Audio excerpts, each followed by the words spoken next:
शिक्षा मित्रों से जुड़ी सच्ची और प्रामाणिक खबरों के लिए अभी चैनल को सब्सक्राइब करें। दोस्तों नमस्कार, CNZ रिपोर्ट चैनल पर आप सभी का बहुत बहुत स्वागत है।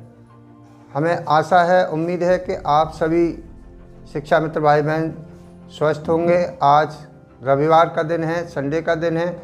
हमने आपको पिछली वीडियो में बताया था कि अगली वीडियो में आपको बहुत महत्वपूर्ण जानकारी देंगे। पिछली वीडियो में हमने शिक्षा मित्रों पर TT लागू होता है कि नहीं, उसके बारे में हमने आपको पूरा विस्तार से विद प्रमाण के आपको बताया था।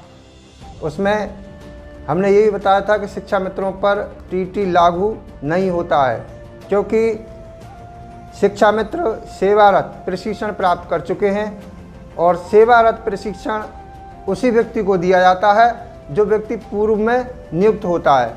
तो हमारे शिक्षा मित्रों की नियुक्ति 2010 से पूर्व की थी, इसलिए उनको सेवारत प्रशिक्षण दिया गया।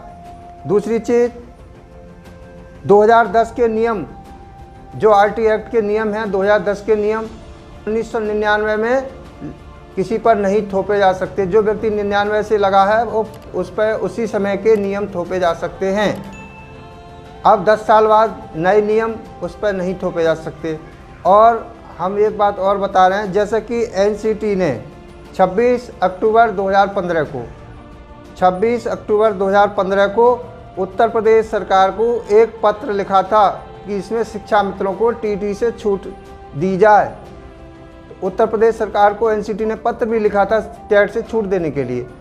और बता दें कि जैसे कि राज्य सरकार ने माननीय सुप्रीम कोर्ट से समायोजन निरस्त होने के बाद 2 भर्तियों में शिक्षा मित्रों को सहायक अध्यापक बनाने की बात कही गई थी, लेकिन उत्तर प्रदेश सरकार ने एक असंवैधानिक रूप से माननीय सुप्रीम कोर्ट के जजमेंट का उल्लंघन करते हुए उन्होंने सुपर टेट और शिक्षा मित्रों पर थोप दिया।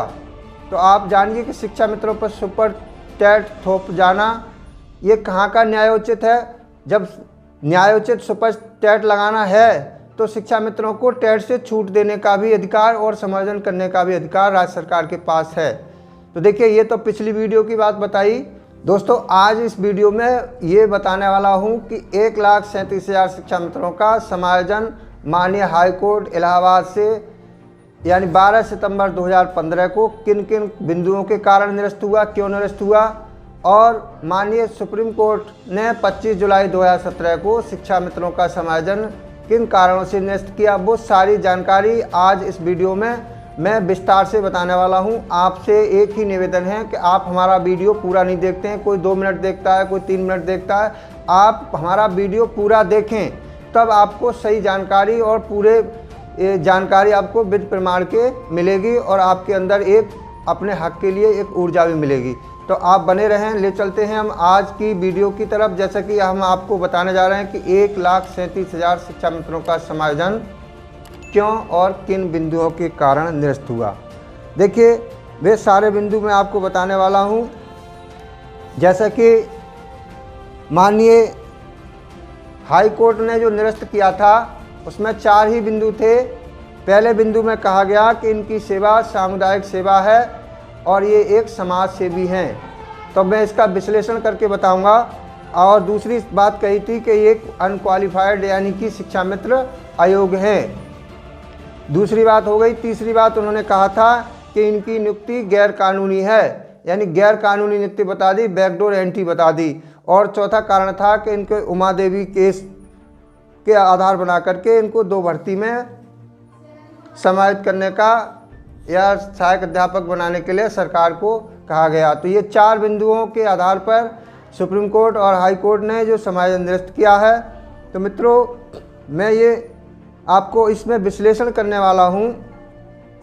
आप समझिए, जैसा पहला बिंदु था कि माननीय सुप्रीम कोर्ट और हाई कोर्ट ने यही कहा कि इनकी सेवा सामुदायिक सेवा है।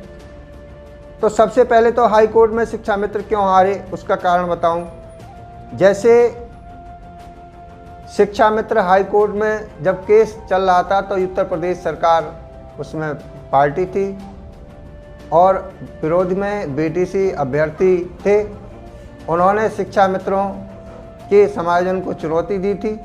जब सुनवाई चल रही थी तो माननीय DY चंद्रचूड़ जो इस समय भारत के न्यायपालिका के मुख्य न्यायाधीश हैं, वो उस समय आपके केस को सुन रहे थे। उस समय शिक्षा मित्रों की तरफ से, सरकार की तरफ से कोई सटीक सही जवाब पक्ष नहीं रखा गया और शिक्षा मित्र उसमें पार्टी नहीं था। शिक्षा मित्र ने अगर कैबिनेट डाल दी होती तो शिक्षा मित्रों के पक्ष को सुना जाता, तो समायोजन निरस्त नहीं होता। समायोजन निरस्त होने का कारण था शिक्षा मित्रों का पक्ष रखने वाला कोई सही नहीं था। वहाँ पे वकील भी वहाँ जाके कुछ नहीं बोला, जो सरकारी वकील था, और एक तरफा फैसला माननीय हाईकोर्ट ने दिया। तो संदेह उत्पन्न होता है कि कहीं भी न्यायपालिका में अगर दूसरे पक्ष को बगैर सुने अगर फैसला दिया जाता है तो वहीं कहीं ना कहीं उसमें कमियां रह जाती हैं। उस कमियों को लेकर के मैं और बहुत सारी विस्तार से चर्चा करूंगा। फिर शिक्षा मित्र सुप्रीम कोर्ट भी गए, लेकिन सरकार के द्वारा गए, उनको स्टे होकर के वेतन मिलने लगा और लगातार लंबे समय तक यानी 2 साल तक सुनवाई चलती रही। माननीय सुप्रीम कोर्ट ने 25 जुलाई 2017 को इन 4 बिंदुओं को ही सेम जजमेंट जो था वही जजमेंट वहीं बना करके दे दिया। उस वहाँ पर भी तमाम शिक्षा मित्रों ने वकील खड़े तो किए, बहस भी हुई, मगर उनका एक भी बिंदु शिक्षा मित्रों की तरफ से उस जजमेंट में कहीं पे भी शामिल नहीं किया गया। अगर शिक्षा मित्रों का पक्ष उसमें अगर शामिल किया जाता तो समायोजन निरस्त नहीं होता। देखिए, इन 4 बिंदुओं पर मैं आपको विस्तृत चर्चा करूंगा। देखिए, जो हाई कोर्ट से जजमेंट आया है वहाँ कहीं ना कहीं, और जो सुप्रीम कोर्ट से जजमेंट आया है कहीं ना कहीं संदेह तो उत्पन्न करता ही है। इसी को लेकर के आप शिक्षा मित्रों को इस जजमेंट की समीक्षा कराने के लिए कोर्ट में जाना चाहिए। आपके रास्ते बंद नहीं है, रास्ते खुले हुए हैं। जैसा कि अब मैं विस्तृत रूप से आपसे बताने जा रहा हूँ, विस्तार से आपको बताने वाला हूँ कि शिक्षा मित्र 4 बिंदुओं पर जो समायोजन निरस्त हुआ। 4 बिंदु आप देखेंगे। पहली बात, उन्होंने कहा शिक्षा मित्र की सेवा सामुदायिक सेवा है। देखिए, सामुदायिक सेवा के बारे में बता दूं कि समाज सेवा क्या होती है। तो सबसे पहले समाज सेवा के बारे में मैं बताने जा रहा हूं, जो का माननीय कोर्ट ने कहा कि ये समाज सेवी हैं, इनकी सेवा सामुदायिक सेवा है। शिक्षा मित्र 26 मई 1999 के शासनादेश के तहत 26 मई 1999 के शासनादेश के तहत, आप ये शासनादेश देख लीजिए, 26 मई 1999 का शासनादेश है। इसमें शिक्षा मित्रों की सेवा को कहीं पर भी सामुदायिक सेवा नहीं लिखा गया है। ये मूल शासनादेश है। जब मूल शासनादेश जो होता है उसमें राज्यपाल की अनुमति होती है और मुख्य सचिव की होती है। ये देखिए, तब उसको अनुमति के बाद तब वो शासनादेश जारी होता है। राज्यपाल की अनुमति के बाद मुख्य सचिव द्वारा शासनादेश जारी होता है। इस शासनादेश में कहीं पर भी सामुदायिक सेवा नहीं लिखा है। दूसरी बात, सरकार द्वारा तुरंत 26 मई 1999 के बाद यानी 1 जुलाई सन 2000 को एक शासनादेश, संशोधित शासनादेश और जारी कर दिया जाता है। संशोधन शासनादेश, उसमें शिक्षा मित्रों की सेवा को सामुदायिक सेवा जोड़ दिया।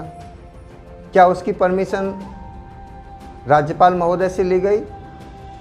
सचिव द्वारा स्वयं ही एक शासनादेश जारी कर दिया गया। आगे ले चलते हैं। देखिए, इस तरह से शिक्षा मित्रों के मूल अधिकारों को प्रभावित किया गया। मित्रों, अब मैं इस पर विश्लेषण थोड़ा सा करके बताता हूँ, जो कि प्रमाण सहित बता रहा हूँ। जैसे कि आपको कोर्ट ने, हाई कोर्ट और सुप्रीम कोर्ट ने कह दिया कि ये शिक्षा मित्र जिनकी सेवा जो है वो सामुदायिक सेवा है और ये समाज सेवी है। तो मित्रों, ये बात बताइए कि आपका जो मूल शासनादेश है 26 मई 1999 का, उसमें तो कहीं लिखा नहीं है कि शिक्षा मित्रों की सेवा एक सामुदायिक सेवा होगी, ये समाज सेवी होंगे। आप इस शासनादेश में पढ़ सकते हैं। दूसरी बात कि 1 जुलाई को संशोधन शासनादेश सरकार द्वारा जारी किया गया, जिसमें राज्यपाल की अनुमति नहीं ली गई है। और समस्त न्यायपालिका देखिए इस पर विचार करे कि शिक्षा मित्र की जो स्कीम है, विश्व बैंक के जो स्कीम आई थी शिक्षा के सार्वभौमिकरण के लिए, ये पूरे देश में लागू हुई, पूरे भारत में लागू हुई।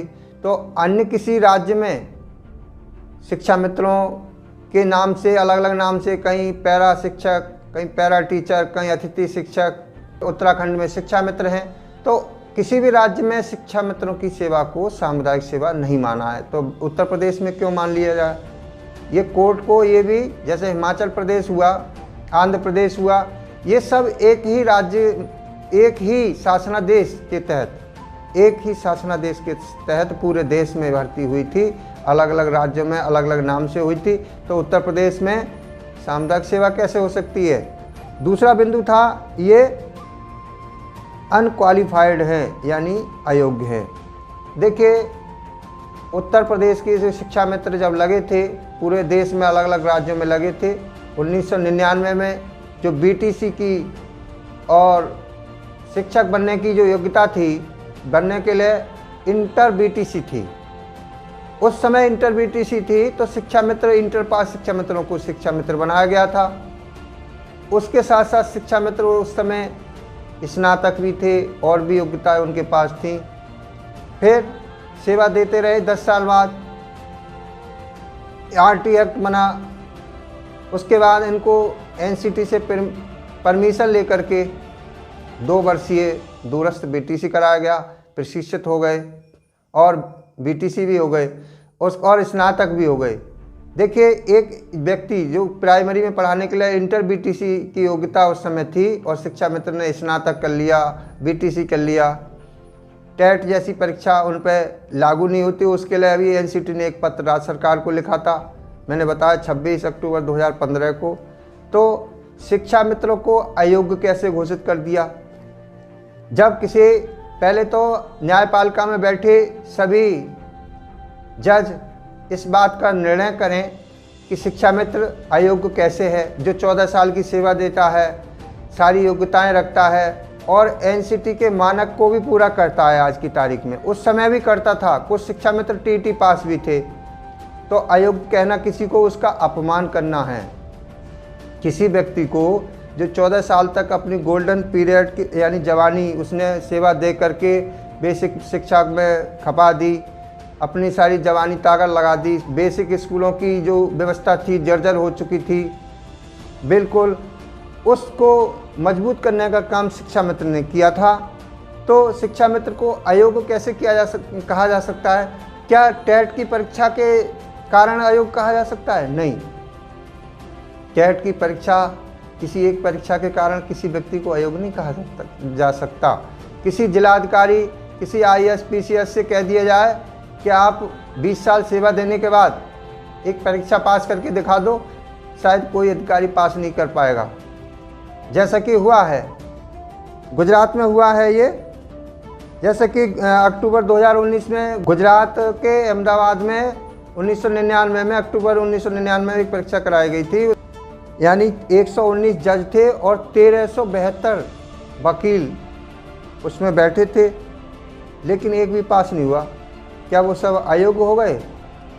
अरे न्यायपालिका को विचार करना चाहिए। अगर किसी भी जज महोदय से कह दिया जाए कि आप ये परीक्षा निकाल दो, अगर वो पास नहीं हो तो क्या अयोग्य हो जाएंगे? अरे किसी एक कारण की वजह से किसी व्यक्ति को अयोग्य ठहराना उसका अपमान करना जैसा होगा। देखिए अयोग्यता के लिए आप दूसरा पॉइंट के बारे में मैंने बताया। तीसरा बिंदु है कि शिक्षा मित्र की नियुक्ति गैर कानूनी। सबसे मज़े की बात तो ये है कि शिक्षा मित्रों की नियुक्ति गैर कानूनी कहा गया। अगर आप विचार करिए, क्या शिक्षा मित्र अपने आप जा कर के स्वयं लग गया, लेटर अपने आप बना लिया शिक्षा मित्र ने? जब शिक्षा मित्रों की जो नियुक्ति करने वाले लोग बैठे हैं, जिसमें राज्यपाल की अनुमति होती है, उसमें मुख्य सचिव शासनादेश जारी करता है और BSA और DM के द्वारा नियुक्त किए गए हैं, तो उन लोगों ने अयोग्य लोगों को भर्ती, गैर कानूनी रूप से भर्ती क्यों कर दी भाई?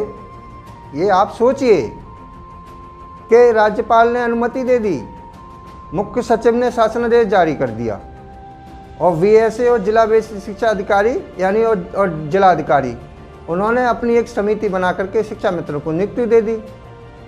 तो क्या वो लोग शिक्षा मित्रों को गैर कानूनी रूप से क्यों भर्ती करते रहे? अगर कोर्ट के जितने भी न्यायाधीश हैं उनको शिक्षा मित्रों को अयोग्य कहने का हक जब ही बन सकता है जब वो पहले मुख्य सचिव जिन्होंने शासनादेश जारी किया है, राज्यपाल महोदय जिन्होंने परमिशन दी है, और जिला अधिकारी और जिला बेसिक शिक्षा अधिकारी जिन्होंने इनकी नियुक्ति की है, पहले उनको सजा देनी चाहिए, उनको जेल में भेज दो। उसके बाद शिक्षा मित्रों को, इसका परिणाम ये हुआ कि शिक्षा मित्र 7000 शिक्षा मित्र इसके कारण मौत को प्राप्त हो गए। सजा शिक्षा मित्र को मिल रही है, गैर कानूनी नियुक्ति कोई और कर रहा है। अरे जो गैर कानूनी काम कर रहा है तो उसको सजा दो ना।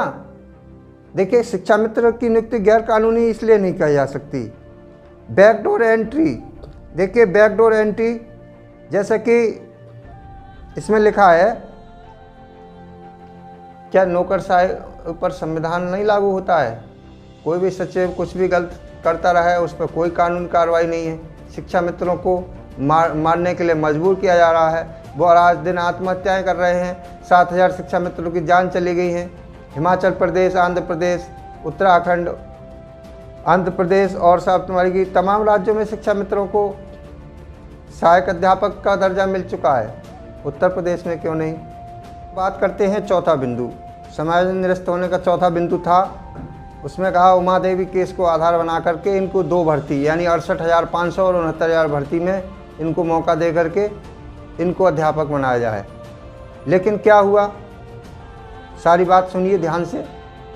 देखिए, उमा देवी केस 10 साल बाद शिक्षा मित्रों पर लागू कैसे हो सकता है? क्योंकि उमा देवी जो केस है वो वाणिज्य और कर विभाग का है, और ये शिक्षा मित्रों का केस एक शिक्षा विभाग का है। क्योंकि शिक्षा एक राष्ट्र निर्माण की नींव है और वाणिज्य और कर विभाग जो है उस पर खड़ा होने वाला एक ढांचा है। तो आप समझ रहे होंगे कि जब राष्ट्र निर्माण के लिए देश की शिक्षा ही कमज़ोर होगी तो उस पर खड़ा भवन कैसा होगा, ये आप विचार कर सकते हैं। देखिए, मैं आपको बता रहा हूँ कि शिक्षा मित्रों को इस नियम में भर्ती में लाने के लिए कोर्ट ने कहा, मगर राज्य सरकार ने क्या करा, 2 भर्तियों में शिक्षा मित्रों को एक सुपर टेट और लगा दिया। सुपर टेट के लिए कहीं नहीं कहा गया कि सुपर टेट लगा दे राज्य सरकार, और उसमें शिक्षा मित्रों को भर्ती होने से रोका गया, जिसमें दोनों भर्तियों में अभी तक 20,000 शिक्षा मित्र, 68,500 और 69,000 भर्ती में 20,000 भी शिक्षा मित्र नहीं लग सके हैं। आप पूरा डाटा देख लीजिए, 17-18,000 शिक्षा मित्र सहायक अध्यापक बने हैं, जबकि 22,000 शिक्षा मित्र तो उस समय TT पास थे जो पूरे NCT का मानक पूरा करते थे। उन लोगों को तो हाई कोर्ट ने जब समायोजन निरस्त किया उस समय ही सहायक अध्यापक बना देना चाहिए था। जब सुप्रीम कोर्ट से समायोजन निरस्त हुआ उस समय 37,000 शिक्षा मित्र, 37,000 से प्लस शिक्षा मित्र TT पास थे, तो जो मानक पूरा करते थे वो भी शिक्षक नहीं बन सके। तो क्या सुप्रीम कोर्ट के जो आदेश की अवहेलना राज्य सरकार ने की है? क्या सुप्रीम कोर्ट से भी बढ़कर राज्य सरकार हो गई? अरे आप बताइए, सुप्रीम कोर्ट से बढ़कर राज्य सरकार हो गई? तो शिक्षा मित्रों को इस फैसले के बाद मरने के लिए मजबूर किया जा रहा है। उनको 10,000 मानदेय पर लंबे समय तक सेवा ली जा रही है, 60 साल तक उनको सेवा करने का मौका निश्चित कर दिया है। तो इन सब बातों को मैं कोर्ट की अवहेलना नहीं कर रहा हूँ, कोर्ट पर आरोप नहीं लगा रहा हूँ। मैं ये शिक्षा मित्र होने के नाते मैं कोर्ट से ये निवेदन कर रहा हूँ कि हाँ, इस समय जैसे मान लीजिए मुख्य न्यायाधीश इतने एक्शन में हैं, निष्पक्ष, वो कहते हैं कि ये देश संविधान से चलेगा, जबकि पूर्ववर्ती रिटायर्ड जजों द्वारा भी संवैधानिक प्रक्रिया पर उंगली उठाई गई है। उन्होंने निष्पक्ष नहीं कहा है उनकी संवैधानिक प्रक्रिया को, उस पर भी आरोप लगे हैं। पिछले साल आरोप लगे थे और इस समय माननीय DY चंद्रचूड़, ये देखना होगा कि अगर देश संविधान से चल रहा है तो शिक्षा मित्रों पर जो संविधान के प्रक्रिया के तहत उस संवैधानिक प्रक्रिया की अवहेलना क्यों हुई, उनके लिए जो जजमेंट है उसकी समीक्षा करके उस पर एक बार विचार करना होगा। और शिक्षा मित्र होने के नाते मैं ये भी कह रहा हूँ कि अगर ये शिक्षा मित्रों को इसमें न्याय सही से नहीं मिला तो शिक्षा मित्रों को इस देश के संविधान पर विश्वास नहीं रहेगा, क्योंकि शिक्षा मित्र पूरी जवानी के गोल्डन पीरियड 22 साल की सेवा इस बेसिक विभाग में दे चुके हैं और आज 7000 शिक्षा मित्र मौत को प्राप्त हो चुके हैं। ये सबसे बड़ी एक जनहित का मामला है और जनहित के मामले जो है कोर्ट में इसलिए जाते हैं कि कोर्ट जो संसद के जो बनाए गए कानून हैं, जब सरकारें उनकी अवहेलना करती हैं तो वो कोर्ट उनके लिए संरक्षक का काम करता है। कोर्ट के संरक्षक की निगरानी में ही, कोर्ट के माध्यम से जो सरकारों के लोग पीड़ित होते हैं उनको न्याय मिलता है। और हमें उम्मीद है कि माननीय सुप्रीम कोर्ट में जो न्यायपालिका है वो शिक्षा मित्रों की बात को सुनेगी और सुन करके सही गलत का निर्णय अवश्य लेगी। अगर शिक्षा मित्रों की बात कोर्ट ने सुनी तो शिक्षा मित्रों को न्याय अवश्य मिलेगा। इसी के साथ मैं अपने शिक्षा मित्र भाई बहनों से विदा लेते हुए एक बात और कहूँगा कि वीडियो बहुत लंबा हो जाएगा। आपके अंदर बहुत बड़ी निराशा है, जैसा कि आप लोग कमेंट भी बहुत अच्छे किए थे और कमेंट में आप अपनी बात ज़रूर लिखें, इस पर सुझाव दें, अपना नाम और ज़िले का नाम भी लिखें और आप ज़रूर सुप्रीम कोर्ट पर विश्वास करें कि पुनः आप सुप्रीम कोर्ट जाएं और सुप्रीम कोर्ट से आपको न्याय ज़रूर मिलेगा। इसी के साथ नमस्कार, मिलूँगा अगली वीडियो में और नई अपडेट के साथ। सभी को धन्यवाद।